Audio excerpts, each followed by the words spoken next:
پیسوں میں سے ہی چند 100 روپے دے دیے اور ہدایت کی کہ اب 2 ہفتے تک میں بھی ہوٹل نہیں کھولوں گا۔ فکر معاش نے سب کے ماتھوں پر لکیریں ڈال دی تھی۔ ہر کوئی اپنی فکر میں غرق تھا۔ مجھے بھی اپنے کاروبار کی بہت فکر تھی۔ میں نے 2 ہفتے کے لیے ہوٹل کو مکمل طور پر بند کرنے کا ارادہ کیا اور پھر ہر چیز کو لاک کرتے ہوئے جب ہوٹل بند کر کے باہر نکلا تو خود بخود میری آنکھوں میں نمی اترنے لگی۔ کون جانتا تھا کہ آگے کیا ہونے والا ہے۔ میں نے ایک نظر اپنے بند ہوٹل پر ڈالی اور خدا سے دعا مانگی کہ سب کچھ جلدی ٹھیک ہو جائے۔ اس سے پہلے کہ میں گھر جانے کے لیے قدم بڑھاتا، ایک عجیب سا شور اٹھا۔ لوگوں کا کافی ہجوم غفیر جمع تھا اور شور شرابے کی یہ آواز آ رہی تھی۔ میں خود بخود اس طرف بڑھ گیا، دیکھا تو ایک سبزی والا تھا جو بہت زیادہ چیخ چلا رہا تھا۔ جب میں لوگوں کی بھیڑ ہٹا کر آگے پہنچا تو میرے ہوش اڑ گئے، کیونکہ وہ سبزی والا اس بچی کا گریبان پکڑ کر کھڑا تھا اور اس بچی کا دوپٹہ نیچے تھا۔ وہ رو رہی تھی اور سبزی والا اس کے ساتھ بڑی بدتمیزی سے پیش آ رہا تھا۔ یہ دیکھ کر میرا دل بڑا دکھا۔ میں جانتا تھا کہ آج میں نے اس بچی کو کھانے کے لیے کچھ نہیں دیا، شاید وہ سبزی والے سے کچھ مانگنے آئی تھی۔ میں نے آگے بڑھ کر سبزی والے سے کہا، یہ کیا طریقہ ہے؟ تم نے بچی کے گریبان پر ہاتھ کیوں ڈالا ہے؟ وہ کہنے لگا، صاحب یہ چور ہے، ایسی لڑکیوں کے ساتھ پھر ایسا ہی ہونا چاہیے تاکہ آئندہ چوری نہ کریں۔ سبزی والا کی بات سن کر میں حیران ہوا، کیونکہ میں نے تو اس بچی کو کبھی اس طرح کی کوئی حرکت کرتے نہیں دیکھا تھا۔ میں نے اس بچی سے پوچھا، کیا معاملہ ہے؟ تو وہ روتے ہوئے کہنے لگی، میں نے ان سے تھوڑی سی سبزی مانگی تھی، انہوں نے مجھے سبزی دے دی اور بدلے میں نے پیسے بھی چکا دیے، لیکن پتہ نہیں کیوں یہ مجھے چور چور کہہ رہے ہیں۔ وہ سبزی والے کہنے لگا، ڈھیر ساری سبزی لے کر اس نے مجھے 10 روپے دیے ہیں، آپ ہی بتائیں کہ 10 روپے میں بھلا یہ تھیلی بھر کر سبزی آتی ہے؟ میں نے اس سے روکنا چاہا اور سبزی واپس لینی چاہی تو یہ بھاگنے لگی، اس لیے میں نے اسے پکڑ لیا۔ آج میں اس سے ایسا سبق سکھاؤں گا کہ آئندہ کسی کو بیوقوف بنانے کی کوشش نہیں کرے گی۔ وہ بچی شرمندگی سے ساتھ جھکائے کھڑی تھی، آنکھوں سے آنسو بہہ رہے تھے۔ میں نے دوپٹہ اٹھا کر اس بچی کو دیا اور پھر سبزی والے سے کہا، اسے جانے دو، اس کے پیسے میں چکا دیتا ہوں۔ اس لڑکی نے پھر مجھے احسان بھری نظروں سے دیکھا اور وہ اپنے راستے چلی گئی۔ میں نے سبزی والے کو پیسے چکائے تو بھیڑ بھی چھٹ گئی۔ میں حیران تھا کہ اتنی بڑی بھیڑ میں کیوں کسی نے اس بچی کے حق میں آواز نہیں اٹھائی تھی، کیوں کسی کو یہ نظر نہیں آیا تھا کہ سبزی والا ایک مرد ہو کر ایک جوان ہوتی ہوئی لڑکی کے گریبان پر ہاتھ ڈال کر کھڑا تھا۔ وہ بچی 100 لوگوں کی بھیڑ میں بھی پوری طرح بے یار و مددگار تھی۔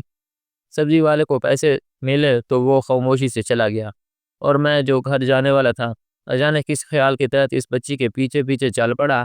میں سوچ رہا تھا کہ لاک ڈاؤن میں ہم جیسے اچھے لوگوں کی حالات اتنے برے ہو گئے تو پھر وہ بچی تو پہلے ہی کسی برے حالات کا شکار تھی۔ نہ جانے کہاں رہتی تھی، کیا معاملات تھے۔ بس دل میں تجسس ہوا تو یہی جاننے کے لیے اس کے پیچھے پیچھے چل پڑا، کیونکہ اب میرے پاس کچھ کام تو نہیں۔ اس بڑے سے علاقے کے پیچھے کچھ کچی بستی تھی۔ وہ بچی تیزی تیزی سے اس بستی میں داخل ہوئی اور پھر ایک چھوٹی سی جھونپڑی میں چلی گئی۔ پہلے تو میں کچھ دیر تک جھونپڑی کے باہر کھڑا رہا، پھر کسی سوچ کے تحت میں نے جھونپڑی کا پردہ ہٹایا تو اندر کا منظر دیکھ کر میرے ہوش اڑ گئے۔ چارپائی پر ایک بوڑھا آدمی پڑا ہوا تھا اور وہ بچی جلدی جلدی اس سبزی سے کچھ پکانے کی کوشش کر رہی تھی۔ جھونپڑی کے اندر بس وہ 2 ہی لوگ تھے، لیکن وہ بچی بہت سارا کھانا تیار کر رہی تھی اور مجھ سے بھی وہ ہمیشہ بہت زیادہ کھانا ہی لے جایا کرتی تھی۔ 2 لوگوں کے حساب سے تو وہ کھانا بہت زیادہ ہوتا تھا۔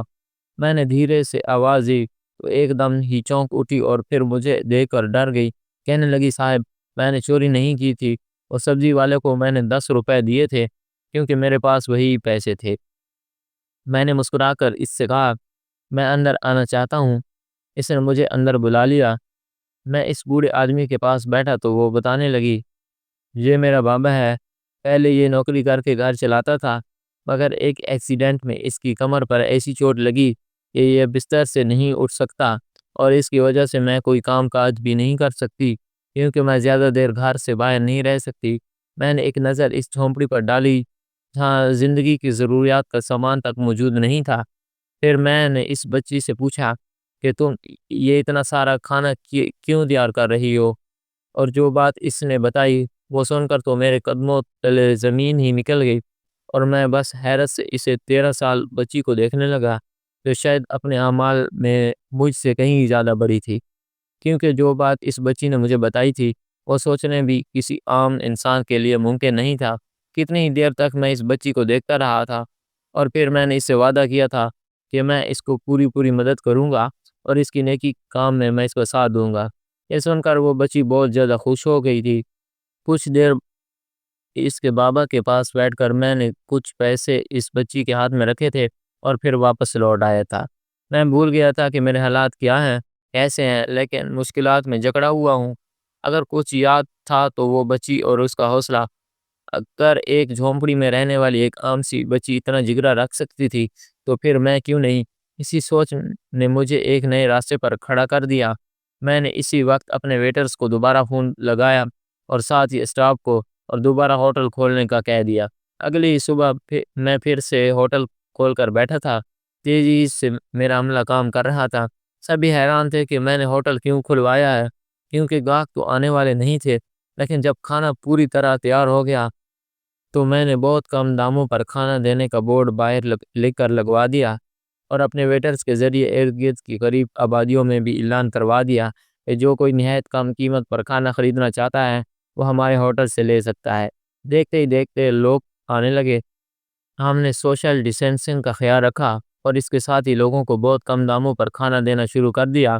ہر ایک پلیٹ پر مجھے صرف 5 روپے کا منافع ہو رہا تھا، لیکن اس وقت میرا مقصد منافع کمانا نہیں تھا بلکہ لوگوں کی مدد کرنا تھا۔ ہاتھ پر ہاتھ رکھ کر گھر بیٹھنے سے کچھ حاصل ہونے والا نہیں تھا۔ یہ وہ وقت تھا جب آگے بڑھ کر ہر کسی کو ایک دوسرے کے لیے کام کرنا تھا، اور یہ سوچ مجھے اس 13 سال بچی ریما سے ملی تھی۔ جو کچھ میں نے اس کی جھونپڑی میں دیکھا تھا اور جو سنا تھا، اس نے میری سوچ بدل کر رکھ دی تھی۔ دیکھتے ہی دیکھتے بہت سے لوگ آ گئے اور سبھی کھانا خرید کر چلے گئے، یہاں تک کہ جب آخر میں نے تخمینہ لگایا تو مجھے ہمیشہ سے کہیں زیادہ فائدہ ہوا تھا، کیونکہ مہنگا کھانا کھانا تو صرف دفتر کے بڑے بڑے لوگ آیا کرتے تھے، لیکن اسی وقت اتنی کم قیمت پر ارد گرد کے غریب لوگ ٹوٹ پڑے تھے اور سبھی اچھے کھانے سے لطف اندوز ہوئے تھے۔ مشکل کے اس دور میں نے ان کے لیے یہ کھانا بہت ہی زیادہ نعمت کی طرح تھا۔ میں نے ہاتھ کے ہاتھ اپنے ویٹرز کو اس منافع میں سے ان کی اجرت ادا کر دی، اور انہیں بھی اس بات کی اجازت دی کہ وہ اس تازہ کھانے میں سے جو چاہیں اپنے گھر لے جائیں اور اپنے ارد گرد کے غریب لوگوں میں بانٹ دیں۔ یہی سننا تھا کہ ویٹرز کے چہرے پر بھی خوشی آ گئی۔ سب نے ہی حسب ضرورت کھانا لے لیا اور چلے گئے۔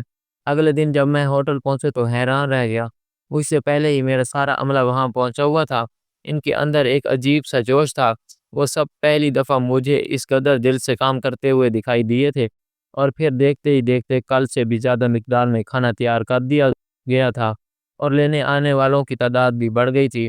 جن جن لوگوں کو پتہ چلا کہ بہت مناسب قیمت پر اچھا کھانا مل رہا ہے اور جو کھانے کی قیمت ادا نہیں کر سکتا اس کے لیے مفت میں بھی کھانے کا انتظام ہے، تو ہر کوئی ہی چلا آیا۔ میں نے اتنی کم قیمت رکھی تھی کہ بغیر قیمت دیے کوئی بھی کھانا نہیں لے کر گیا تھا۔ سب نے ہی اپنی حیثیت کے مطابق پیسے بھر دیے تھے۔ میرے ایک دوست کو اس بارے میں پتہ چلا تو وہ بڑا ہی حیران ہوا اور مجھ سے بے وقوف کہنے لگا۔ اس کا فون آیا تو پہلے اس نے ساری بات پوچھی، اور جب میں نے اسے بتایا کہ میں یہ سب کچھ صرف اس کے لیے کر رہا ہوں کہ تاکہ مشکل وقت میں لوگوں کی مدد ہو سکے، میں کوئی خاص منافع نہیں کما رہا ہوں، وہ کہنے لگا لاک ڈاؤن میں تم دوسروں کی مدد کرنا اور پھر لاک ڈاؤن کے بعد خود کٹورے لے کر کھڑے ہو جانا، جن لوگوں سے تم ہمدردی کر رہے ہو وہ تمہیں پلٹ کر بھی نہیں پوچھیں گے۔ پھر وہ کہنے لگا کہ ساری جمع پونجی اگر اسی طرح تم لوگوں پر لوٹا دو گے تو تیرے بیوی بچوں کے لیے کیا بچے گا؟ اپنے دوست کی یہ بات سن کر میں نے کہا، میں یہ سب کچھ اللہ کی خوشی کے لیے کر رہا ہوں، اس لیے اجر دینے والا بھی اللہ ہے۔ غرض یہ کہ جس کو بھی پتہ چلا، زیادہ تر نے مجھ سے ہمدردی کا اظہار کیا اور یہی کہا کہ میں شاید اپنے ہوش کو بیٹھا ہوں اور جو اپنے ہوٹل کی ساکھ خراب کر رہا ہو اور اپنی جمع پونجی ضائع کر رہا ہو۔ صرف میری بیوی تھی جو میرے ساتھ کھڑی تھی۔ اس کا کہنا تھا کہ اگر آپ کی نیت نیک ہے تو منزل خود بخود آسان ہوگی، اور بیوی کے ساتھ پا کر میرے لیے یہ مرحلہ زیادہ آسان ہو گیا تھا۔ وہ بھی میرے ساتھ ہوٹل آنے لگی تھی۔ زیادہ تر عورتوں کو وہ خود اپنے ہاتھوں سے کھانا باندھ کر دیتی اور جب عورتیں جھولی بھر بھر کے ہمیں دعائیں دیتی تو میری بیوی کی خوشی کی کوئی حد نہ رہتی۔ اکثر رات کو جب ہم تھک کے ہار کر بستر پر لیٹتے تو میری بیوی یہی کہتی کہ میں نے زندگی میں کبھی اتنا سکون محسوس نہیں کیا جتنا مجھے یہ کام کر کے سکون اور خوشی مل رہی ہے۔ میرے گھر میں کسی چیز کی کوئی کمی نہیں تھی۔ میری بیوی نے ایک آسائشوں والی زندگی دیکھی تھی، لیکن یہ کام کر کے وہ خود بھی بہت زیادہ خوش تھی۔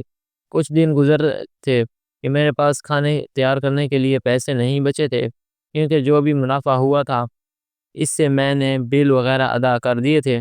میرا بینک بیلنس واقعی ختم ہو رہا تھا اور میں سوچ رہا تھا کہ اب مزید آگے کی کھانے کی تیاریاں کس طرح ممکن ہوگی، کیونکہ کھانے کے خرچے کے علاوہ بھی بجلی، گیس وغیرہ کے بل ادا کرنے ہوتے تھے۔ میں اسی شش و پنج کا شکار تھا کہ اچانک ہی ایک شخص میرے ہوٹل پر آیا۔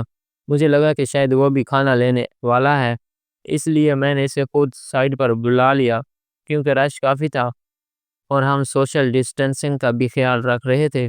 میں نے کہا کہ آپ مجھے بتا دیں آپ کو کیا چاہیے، میں آپ کو دے دیتا ہوں۔ تو اس نے میری طرف ایک چیک بڑھایا اور کہنے لگا کہ میں یہ دینے آیا تھا۔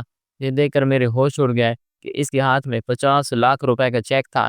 وہ کہنے لگا کہ میں پچھلے کئی دنوں سے آپ کو یہ نیکی کا کام کرتے دیکھ رہا ہوں، جہاں قریب میں ہی میرا اپنا ذاتی دفتر ہے۔ لاک ڈاؤن کی وجہ سے ہم نے بھی وہ بھی بند کر دیا ہے۔ میں یہاں کبھی کبھار دفتر کی دیکھ بھال کے لیے آتا ہوں، تو مجھے پتہ چلا ہے کہ آپ بہت زیادہ لوگوں کی کام آ رہے ہیں۔ میں بھی اس نیکی کار خیر میں اپنا حصہ ڈالنا چاہتا ہوں۔ اور پھر وہ اب مجھ سے بنا کچھ پوچھتے ہی وہ چیک دے کر چلا گیا، اور میں اللہ کی طرف سے آنے والی اس مدد پر بالکل حیران رہ گیا۔ اور اس کے بعد تو پھر یہ سلسلہ ہی چل پڑا۔ کبھی کوئی این جی او والا آ کر میری مدد کر جاتا، تو کبھی کوئی اللہ کی طرف سے فرشتہ جیسا انسان چلا آتا، اور اسی طرح یہ سلسلہ چلتا رہ گیا۔ 2 مہینے تک میں یوں ہی لوگوں کو کھانا کھلاتا رہا، اور پھر لاک ڈاؤن میں کچھ نرمی ہوئی تو میں نے اپنے ہوٹل دوبارہ سے کھول لیا، لیکن اپنے نرخ میں اضافہ نہ کیا۔ جو لوگ پہلے میرے پاس آتے تھے وہ دوبارہ آنے لگے، لیکن حیرت کی بات یہ تھی کہ اب میرے اور دیگر بن گئے تھے۔ جب لاک ڈاؤن ختم ہوا اور لوگوں کے حالات بہتر ہوئے، تب تک انہیں میرے کھانے، میرے ذائقوں کا مزہ لگ چکا تھا۔ وہ سب اب صحیح قیمت پر بھی کھانا خریدنے کو تیار تھے۔ اب میرے ہوٹل پر دن رات رش رہنے لگا تھا۔ لوگ باہر باریاں لگا کر کھڑے ہوئے تھے اور میں بس خدا کا شکر ادا کرتا رہتا۔ میں اس 13 سال ریما کو ہرگز بھی نہ بھولا تھا، جس نے مجھے یہ راستہ دکھایا تھا۔ میں جو بھی کماتا اس میں سے کچھ ریما کو بھی پہنچا دیا کرتا، کیونکہ وہ بھی اپنے علاقے میں یہی خیر کا کام کر رہی تھی۔ میرے ہوٹل سے جو بھی کھانا لے کر جاتی وہ اپنی آبادی میں موجود غریب بچوں میں بھی تقسیم کرتی تھی۔ اور اس دن بھی جب وہ سبزی لے کر گئی تھی تو وہ بہت سارا کھانا تیار کر رہی تھی۔ میں نے حیرت سے پوچھا کہ تمہارے گھر میں تو صرف تم اور تمہارے بابا ہیں، پھر یہ اتنی ساری سبزی کیوں پکا رہی ہو؟ تو وہ کہنے لگی پاس پڑوس کے لوگ کئی دن سے بھوکے رہتے ہیں، خاص کر لاک ڈاؤن کے بعد سے تو سبھی کے گھروں کے چولہے بھی بجھے ہوئے ہیں، اس لیے میں اکیلا کیسے کھا سکتی ہوں؟ اللہ کا حکم ہے کہ پڑوسیوں کو بھی بہت حقوق ہوتے ہیں، پاس پڑوس کے لوگوں کا بھی خیال کرنا ہمارا فرض ہے۔ اس لیے میں جو تھوڑا بہت پکاتی ہوں اس میں سے سب کو ہی تقسیم کر دیتی ہوں۔ اگر میں اکیلے ہی سب کھا لوں گی تو اللہ کو کیا جواب دوں گی کہ میرا پڑوسی بھوکا تھا اور میں پیٹ بھر کے سو گئی؟ آج جتنی بھی سبزی مجھے ملی ہے یہ اللہ تعالیٰ کے حکم سے ملی ہے، اس لیے میں اسے بھی پاس پڑوس میں تقسیم کر کے ہی کھاؤں گی، تاکہ کوئی بھی بھوکا نہ ہو سو سکے۔ ریما کی بات سن کر میں کانپ اٹھا تھا۔ آج تک میں نے کبھی اس طرح سے نہیں سوچا تھا جیسی سوچ اس بچی کی تھی۔ اور پھر میرے سامنے ہی اس بچی نے ڈھیر سارا کھانا تیار کیا تھا۔ وہ کوئی خاص کھانا نہیں تھا، بس ابلی ہوئی سبزی کا شوربہ تھا، لیکن کھانا تیار ہوتے ہی جیسے اس نے آواز لگائی تو پاس پڑوسوں کے بہت سارے بچے پلیٹیں لے کر چلے آئے، اور اس نے اس شوربے میں سے سب کو ہی تھوڑا تھوڑا ڈال دیا۔ وہ سب اس کا شکریہ ادا کرتے ہوئے جا رہے تھے، اور اس بچی کی آنکھوں میں بڑا سکون تھا۔ اور یہ دیکھ کر میں حیران رہ گیا تھا کہ ایک 13 سال بچی جس کا باپ معذور بستر پر پڑا ہوا ہے، جس کے گھر کے اپنے حالات بہت خراب ہیں، وہ ایسے میں بھی دوسروں کا خیال کر رہی ہے۔ اسے پڑوسیوں کے حقوق یاد ہیں، اسے دوسروں کی بھوک کا خیال ہے۔ اور ایک میں تھا جس کی جیب ابھی خالی نہیں ہوئی تھی، بینک میں ابھی کافی پیسہ پڑا تھا کہ گھر میں ہر طرح کی سہولت تھی، بیوی بچوں کو کوئی کمی نہیں تھی، پھر بھی ایسی سوچ کیوں نہیں رکھتا تھا؟ میرے پاس اتنا سب کچھ تھا، پھر بھی مجھے آنے والے کل کی فکر تھی کہ آگے کیا ہوگا، جبکہ وہ بچی خالی دامن تھی۔ پھر بھی اس نے اپنے کل کا نہیں سوچا تھا، بلکہ وہ اپنے ساتھ ساتھ دوسرے لوگوں کا بھی آج کا سوچ رہی تھی۔ اگر معاشرے میں بدلاؤ لانا ہو تو ہر کسی کو پہلے ہی اپنی سوچ بدلنی ہوگی۔ یہ مجھے اس بچی نے سکھا دیا تھا، اور اس دن میں نے فیصلہ کیا تھا کہ میں اس مشکل وقت میں اس بچی کی طرح پاس پڑوسن والوں اور کچھ کچی آبادی کا خیال کروں گا۔ اور میرا ذرا سا اس خیال نے نہ صرف ان کے گھروں میں رزق پہنچایا تھا، میں وسیلہ بننا تھا، بلکہ میرے اپنے رزق میں ایسا اضافہ ہوا تھا کہ آج لاک ڈاؤن ختم ہو کر 4 سال ہونے والے ہیں، لیکن ایسا کوئی ایک دن نہیں کیا گیا کہ جب میرے ہوٹل میں گاہکوں کا رش نہ لگا ہو، اور جب میں نے پہلے سے کہیں زیادہ منافع نہ کمایا ہو۔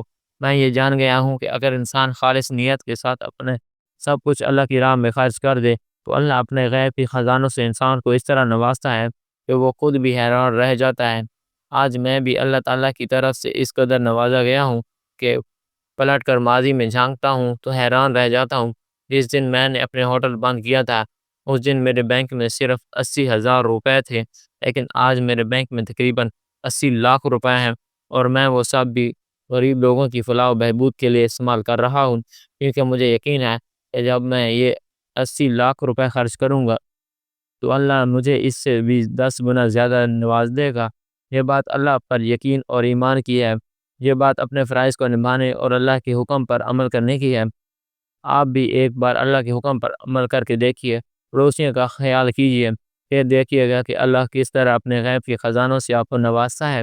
دوستو، کہانی اچھی لگی ہو تو ویڈیو کو لائک کریں اور چینل کو سبسکرائب لازمی کر دیجیے گا، تاکہ ہمارے آنے والی ویڈیوز آپ کو لوگوں تک آسانی پہنچ سکیں۔